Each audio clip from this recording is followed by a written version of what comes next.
Welcome back to Waters Ironworks. As you guys know, I'm working on some Viking jewelry making classes that we're going to be teaching out at Pioneer Farms. This was another one of the ideas that we had, and it's a project that I've done before, and that's a little Viking style bracelet. That one, just barely fits on. This is one I made, I don't know, a couple years ago. And here's one that I just made recently. These are another great, really fun project. A lot of different ways that you can go with it. You can see I've got a twist style one here. I've got a flat with kind of a tooth motif on it. Lots of decoration, lots of ways that you can vary this up, from very simple round to square with reverse twist. Looks really cool. So it's a fun way to play around, and something that you can wear out and about. Again, if you like Renaissance festivals and stuff like I do, this can be a great accent piece for a Viking style costume that you might be making. I did pick this up recently, have not used it yet. It is a bracelet mandrel. So the idea is that you can drop this down and then hammer against it. You'll notice it's oval shaped, which is kind of the shape of your wrist. So I'm real hopeful to see how well this works. One of the things that can be challenging on these little bracelets is getting sort of nice, even curves on both sides of it. And I'm hoping that this will let me make them faster and a lot more accurately. Let's get started. So one of the trickiest parts of these bracelets is figuring out roughly how big you want it to be. If you start with smaller stock and draw it out, you can do that. It will help make sure you've got a nice hammer texture over the whole thing, especially if you're going with something like round. What I've marked on the anvil is 6.5 inches, and that I think normally works pretty well. In general, you're going to want somewhere between maybe 5 and 7 inches for these. So let's put a mark there. Drop my hot cut in. Just make one mark on it so I've got something I can find when this is hot. There we go. Nice mark. Actually, we'll leave that in. Let's get the forge going. Let's heat this up. We'll cut it off. And I think I'm going to make another flat style one. We'll see what inspiration takes me though. So let's finish cutting this off.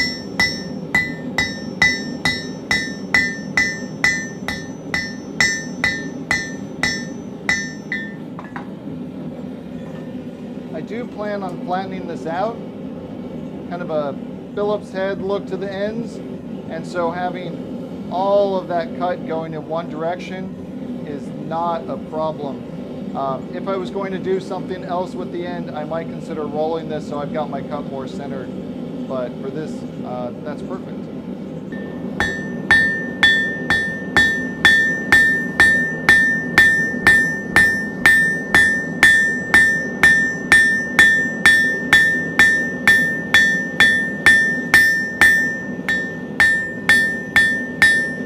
Take a couple heats to flatten this out.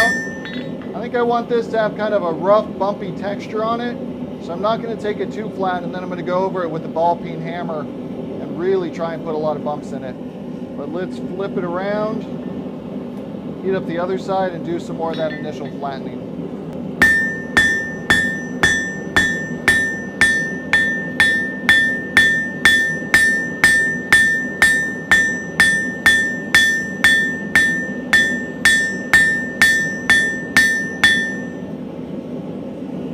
It up again. We'll just square everything up a little bit so it looks relatively straight. We'll come back in with the ball peen and knock a bunch of divots in it.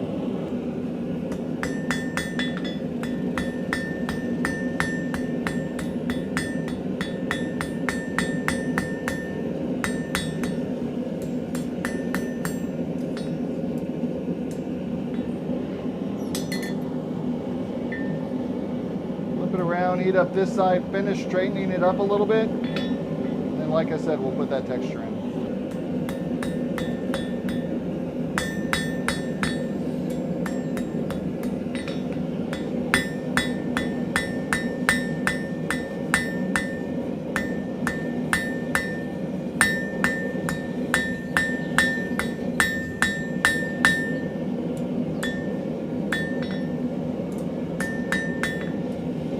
Alright, so we're starting to get some texturing in there. Let's continue to heat this up. Flip it around and continue to just texture along the length of it there.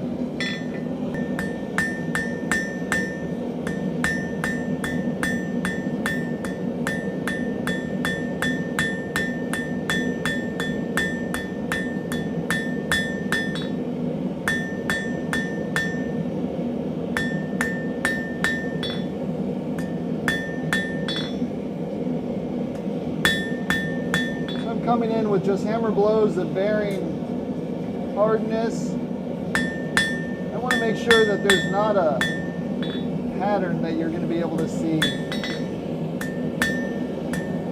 Try and keep everything relatively random here. It's looking pretty good. The next step is we want to make sure that we're not going to be snagging or cutting the wrist when you put it on. So I'm going to go ahead and do a little bit of a curl in order to do that. I think I want the texture side down. So we've got texture side down. We're going to come in here. Let's do a quick little scroll.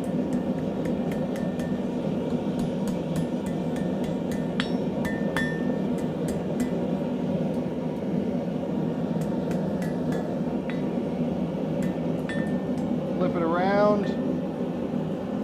Do the same thing on the other side. All right, same thing.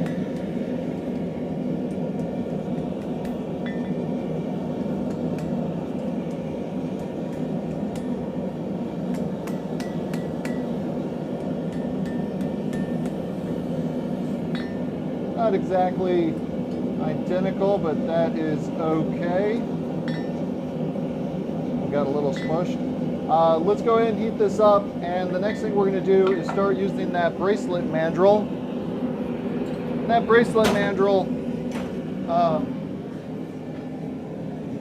does not fit in my hardy hole, but luckily I have got a nice little vise that does. Let's maybe turn this around so it's easier to open and close.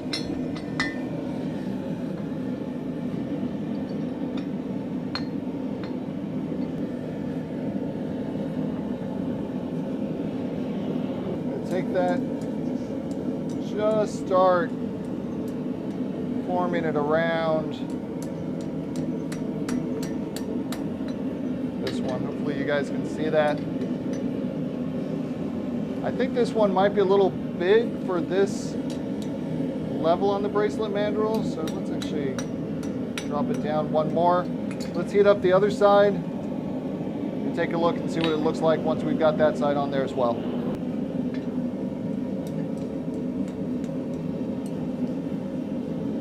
Be a good idea to quench the end of this so that you can hammer on it. But I think we'll be okay.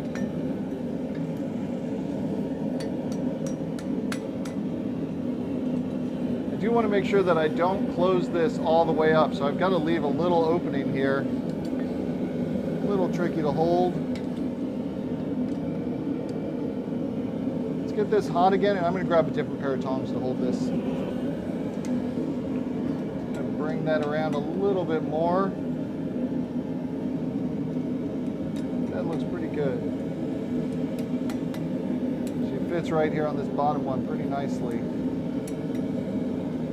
Let's drop this in the quench tub and see whether or not it'll fit on my wrist. All right. So that fits on. It is pretty loose. We can do some more adjustment to it to close it up a little bit more if we want, just by leaning on it when it's on the anvil. But I think I might leave this one a little bit bigger. You can see it's a little loose on my wrist here. So we can give it away as a gift to somebody who's got a larger wrist. Before we do that though, we do need to clean this up. So let's head back to the grinding wheel or the wire wheel and just get all that scale off there. I've hit this with the wire wheel. I've gotten off most of the scale and everything from the outside. There's still a little bit here on the inside that is real hard to get to. So I may hit that with some sandpaper or something like that.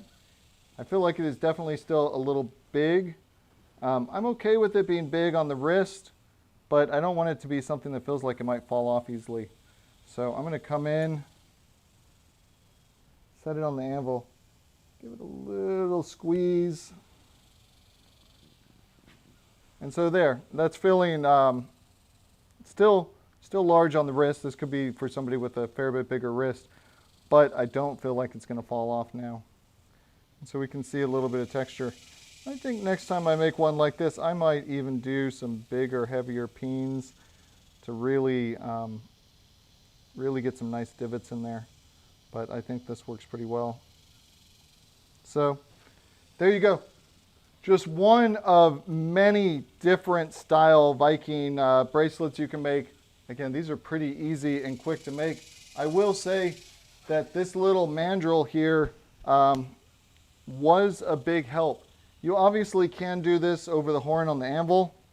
It can be a little more challenging sometimes.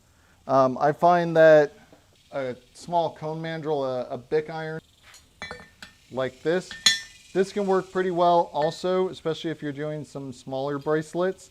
The horn a lot of times is just going to be too big, and it can be real hard to get that shape that you're looking for. But if you're going to be making a lot of these, I think this bracelet mandrel is definitely the way to go. Plus, it makes them nicely sized, different sizes, so you can make them consistent. If you've got these and you're selling them, you do want sort of standard sizes that people are going to be looking for, and this will help you get that. So hopefully this was another fun, exciting little jewelry project, and we'll see you again next week.